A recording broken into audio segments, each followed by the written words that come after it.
पहले तो आपको समझना चाहिए कि अंदर क्या है, ठीक है, और बाहर क्या है। अगर आप नहीं समझते कि अंदर और बाहर क्या है तो आप सभी गलत जगहों पर जाएंगे। अब अंदर क्या है? आपका शरीर समय के साथ इकट्ठा हुआ, हाँ या ना? हेलो मां, आप जो इकट्ठा करते हैं वो आपका हो सकता है, आप नहीं हो सकते। क्या इतना स्पष्ट है? वो जो भी हो, जो आप इकट्ठा करते हैं वो आपका हो सकता है, आप नहीं हो सकते। तो ये शरीर एक संग्रह है जिसे आप मेरा मन कहते हैं। मन की सारी चीजें बटोरी हुई है जो इस पर निर्भर है कि आप अपने जीवन में किन हालातों का सामना करते हैं। तो आपका शरीर भोजन का एक ढेर है, छोटा या बड़ा। आपका मन प्रभावों का एक ढेर है, फिर से छोटा या बड़ा। इन दो ढेरों के बीच आप कहां हैं? तो अंदर बाहर इन शब्दों को छोड़ दीजिए, क्योंकि जब भाषा की बात आती है तो सिर्फ उतनी ही गुंजाइश है। तो उसके अंदर शायद अलग अलग लोग उसे अलग अलग रूप में इस्तेमाल करने की कोशिश कर रहे हैं। हम नहीं जानते कि उन्होंने किस संदर्भ में इस्तेमाल किया। आपने हर किसी को एक ही बंडल में रखा और कहा, आप सभी ने ये कहा। मैं नहीं जानता कि ये सब लोग कौन हैं। अलग अलग लोगों ने अपने आसपास अलग अलग तरीके अपनाए। अपने आसपास के लोगों को देखते हुए जो उनके आसपास के लोगों के लिए सबसे उपयुक्त था उसके अनुसार उन्होंने काम किया होगा। इसकी संभावना है। अगर वो ईमानदार हैं तो उन्होंने अपने आसपास के लोगों के साथ काम किया होगा, किसी और के सिद्धांतों के साथ नहीं। किसी व्यक्ति को देखकर आप कुछ ऐसा करेंगे जो उस व्यक्ति के लिए सही है। जो आप इस व्यक्ति के साथ करेंगे वो किसी और व्यक्ति के लिए कारगर नहीं हो सकता। आपको उस व्यक्ति के साथ कुछ और करना होगा। मगर आप एक सामान्य बात कर रहे हैं, अंदर बाहर। तो पहले तय कीजिए कि अंदर बाहर क्या है। अभी सब कुछ बाहर है, दुनिया बाहर है, शरीर भी बाहरी सामान है, मन की सारी चीजें भी बाहरी हैं। तो यह अंदर क्या है जिसकी आप बात कर रहे हैं? फिर आप तुरंत आत्मा, परमात्मा, सोल ये कहेंगे। अब आप विश्वास की बात कर रहे हैं। आप नहीं जानते। आप जानते हैं आपके पास एक शरीर है। हाँ, हेलो, प्लीज अपने पड़ोसियों को चेक कीजिए। आप जानते हैं आपके पास एक शरीर है। आप विश्वास करते हैं आपके पास एक मन है। मगर कुछ हद तक आप जानते हैं कि बाकी विश्वास है, हाँ या ना?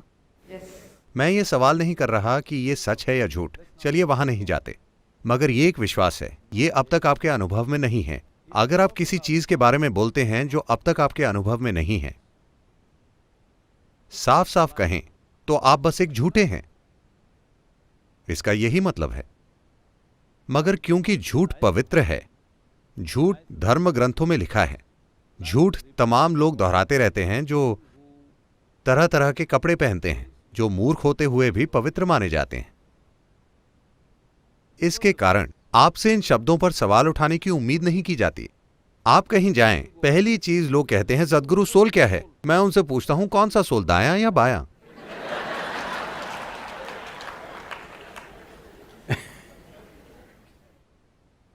तो चलिए ऐसी चीज की बात ना करें जो आपके अनुभव में नहीं है।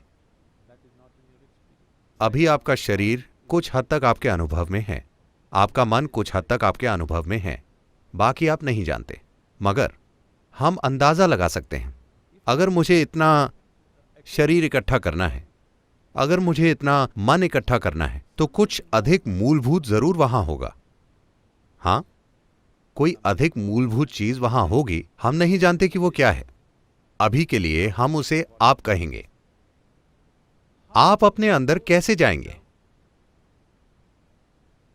मैं पूछ रहा हूं। आप इस हॉल में आ सकते हैं, आप इस हॉल से बाहर जा सकते हैं। आप अपने अंदर कैसे जाएंगे? मैं पूछ रहा हूं। यह कहना कि इसे छोड़ देते हैं, यह तरीका नहीं है। आप इस तरह कीजिए, जो आप नहीं हैं उन सब चीजों को आप किनारे रख दीजिए। तो आज अगर आप सोने जाने से पहले हर वो चीज जो आप नहीं हैं उसे एक तरफ रख दीजिए। वो आपके लिए कीमती हो सकती है। आप उसके बारे में सोचिए। आपका घर, क्या वो आप हैं? ओह, मेरा घर, ठीक है, उसे लेकर आप बहुत भावुक हैं, मगर ठीक है, उसे एक तरफ रख दीजिए। आपका पति, क्या वो आप हैं? नहीं, ये आसान है, वो मैं नहीं हूं।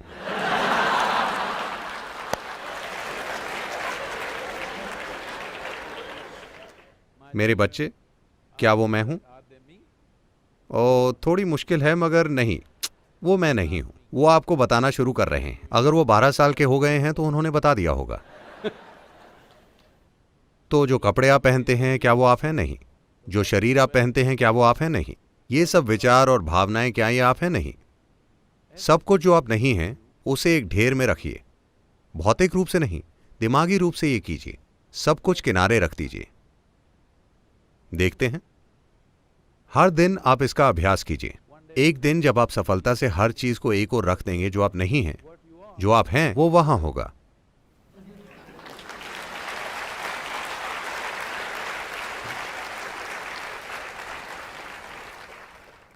हमारे पास उन चीजों के बारे में बहुत विचार होते हैं जो हमने नहीं देखी। ये एक बड़ी समस्या है। शंकरन पिल्लई ब्रिटानिया गया। क्या मैं शंकरन पिल्लई ब्रिटानिया इंडस्ट्रीज गया नौकरी के लिए, नौकरी खोजने के लिए। तो उन्हें एक स्मार्ट दूरदर्शी सेल्स मैनेजर की तलाश थी। उन्होंने उससे एक सवाल पूछा, क्या अधिक दूर है, मुंबई या चांद? शंकरन पिल्लई ने सोचा, फिर बोला मुंबई। उन्होंने पूछा, क्या मुंबई चांद से दूर है? वो बोला, हां। कैसे? वेल, मैं चांद को देख सकता हूं, मुंबई को नहीं देख सकता। तो मैं ये कह रहा हूं, अगर आप अपने मौजूदा बोध से चलेंगे तो आप गलत निष्कर्षों पर पहुंचेंगे। तो निष्कर्ष निकालने की हड़बड़ी में ना रहें। Let's pay a little more attention. थोड़ा अधिक ध्यान दें। आप एक सार्थक जीवन है जिसे थोड़ा ध्यान चाहिए, है ना? दूसरे लोगों का ध्यान मत खींचिए। आपका अपना ध्यान, क्या इस जीवन को ध्यान की जरूरत नहीं है? इस पर ध्यान दीजिए, काफी ध्यान। सब कुछ स्पष्ट हो जाएगा। आपके बारे में सब कुछ आप मुझसे पूछ रहे हैं। अगर मैं आपको बताऊं आपके पास क्या होगा, आपके पास कुछ और शब्द होंगे।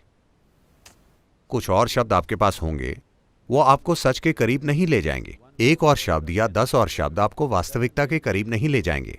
बस आपके पास किसी और को कहने के लिए ज्यादा शब्द होंगे।